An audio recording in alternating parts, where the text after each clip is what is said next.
सांगलीमध्ये ईडीच्या धाड सत्रामुळे व्यापाऱ्यांमध्ये घबराटीचं वातावरण आहे। धाड सत्र व्यापाऱ्यांवरती असलं तरी राजकीय नेतेही धास्तावल्याचं सांगण्यात येत आहे। राजकीय नेत्यांमध्ये ही धाडीची घबराट का आहे हे सांगणारा आमचा हा विशेष रिपोर्ट।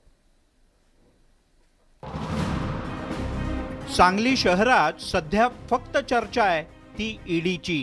कारण सांगलीच्या 1-2 नव्हे तर 5 व्यापाऱ्यांवर ईडीनं धाडी टाकलेत। या व्यापाऱ्यांशी संबंधित सगळ्या संस्था सुद्धा ईडीच्या रडारवर आहेत। व्यापाऱ्यांची खाती असलेल्या राजाराम बापू बँकेत सुद्धा ईडीचं पथक चौकशीसाठी पोहोचलं होतं। सुरेश पारेख, दिनेश पारेख, अरविंद लड्डा, ऋषिकेश लड्डा आणि पिंटू बियाणी या व्यापाऱ्यांच्या काही मित्रांची सुद्धा चौकशी झाली आहे। राजाराम बापू सहकारी बँकेतल्या व्यापाऱ्यांच्या खात्यांची चौकशी झाल्याचं बँकेच्या प्रशासनानं सुद्धा सांगितलं।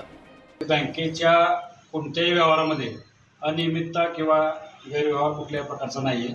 बँक नियमानुसार काम करते आणि गेली 42 वर्षे ग्राहकांचा विश्वास बँकेनं मिळवलेला आहे आणि बँकेचं दरवर्षी ऑडिट इन्स्पेक्शन होत असतं। रिझर्व्ह बँकेकडून दरवर्षी इन्स्पेक्शन होत असतं आणि बँकेमध्ये कुठल्याही प्रकारचे गैरव्यवहार किंवा अनियमितता कुठल्याही प्रकारची नाही आहे। ईडीच्या कारवाईमागे राजकीय कारण असल्याची चर्चा सांगलीत सुरू आहे। ज्या व्यापाऱ्यांवर कारवाई झाली ते जयंत पाटील यांचे निकटवर्तीय आहेत का याची चर्चा सुद्धा दबक्या आवाजात आहे।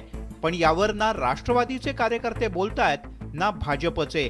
पण ही धाड म्हणजे कोणत्या तरी राजकीय नेत्याची कोंडी करण्याचा प्रयत्न असल्याचं मात्र सांगण्यात येत आहे। पण या धाडसत्रामुळे सध्या पोलीस, सीआयडी आणि सीबीआय पेक्षा सांगलीमध्ये चर्चा आहे ती ईडीची।